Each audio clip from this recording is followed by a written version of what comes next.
Fenomena sound horeg tirani sosial berwujud musik. Pernahkah kamu terbangun tengah malam bukan karena mimpi buruk, tapi karena dentuman musik dari pengeras suara di ujung jalan? Musik yang memaksa masuk ke kepala, bahkan sebelum kamu sempat sadar sepenuhnya. Inilah yang disebut sound horeg. Fenomena ini bukan sekedar hiburan, ini sudah jadi tirani sosial yang merusak ruang dengar, ruang batin, dan ruang bersama. Tapi, dari mana sebenarnya suara ini berasal? Bagaimana dentuman itu bisa begitu mendominasi, menembus dinding rumah dan ruang batin sekaligus? Sound horeg bukanlah produk tiba-tiba. Ia tumbuh perlahan dari akar budaya hajatan rakyat, sunatan, pernikahan, pesta panen, hingga peringatan Hari Kemerdekaan yang dirayakan dengan gegap gempita.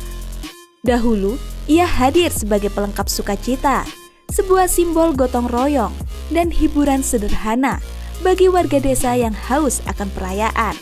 Namun, seiring waktu, bentuknya berubah. Dari pesta syukur menjadi panggung ego, dari tawa bersama menjadi kompetisi volume, dari semangat kebersamaan menjadi kontestasi siapa paling bisik. Kini, sound horeg tak lagi sekedar bunyi. Ia menjelma jadi senjata sosial, adu kekuatan antar kampung, adu gengsi antar pemilik speaker. Dentumannya seringkali melewati batas kenyamanan, bahkan melampaui daya dengar manusia normal. Karena kami diundang di masyarakat itu biar bisa menghoregkan masyarakat. Bahwa sound horeg ini adalah isinya ini manusia semua. Jangan diharamkan lalu kemudian negara hadir untuk melarangnya. Ini namanya mateni sandang pangan.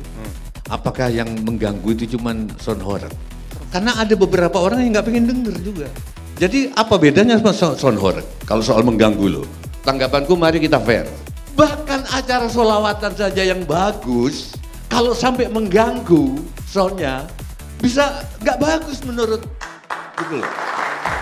Lah wong masjid aja, suara toa aja diprotes, apalagi suara sound horeg. Termasuk konser sholawatan, termasuk konser selawatannya Gus Gondrong, Habib Syekh. Itu harus lihat juga mestinya semuanya. Akhirnya itu nanti kena juga.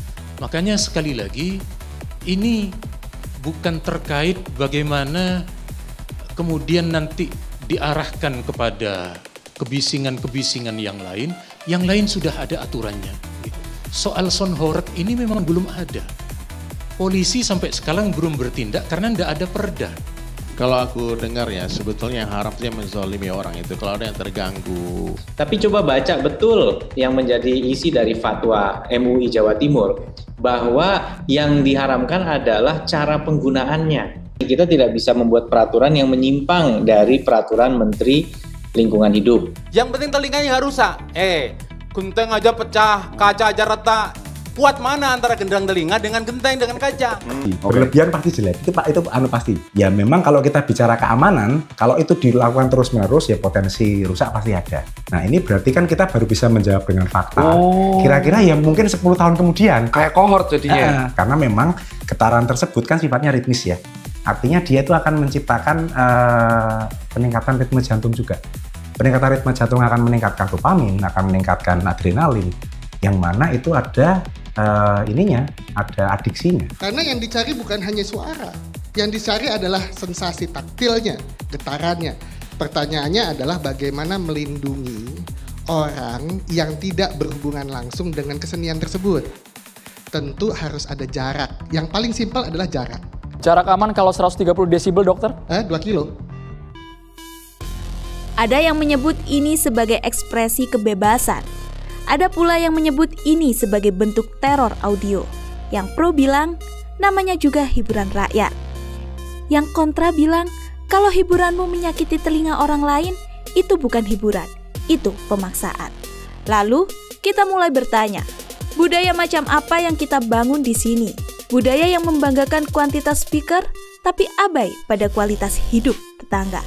Apakah ini bentuk infiltrasi budaya diskotik yang masuk ke desa, bukan lewat intelektual, tapi lewat ampli filter murahan dan dentuman bass keras?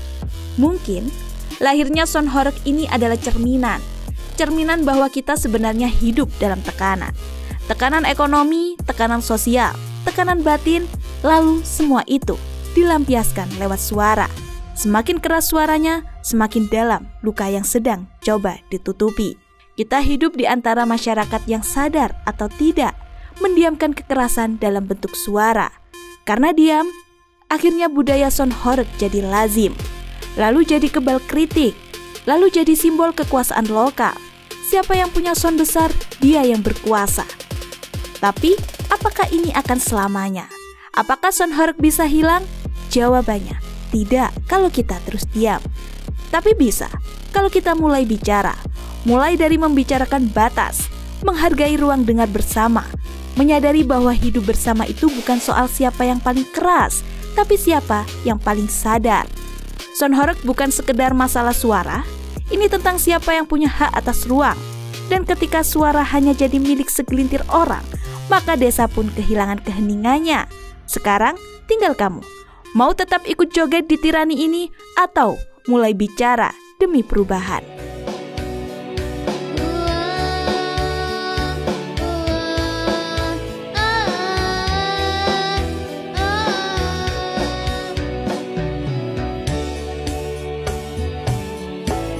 Jangan salahkan pahamku kini tertuju.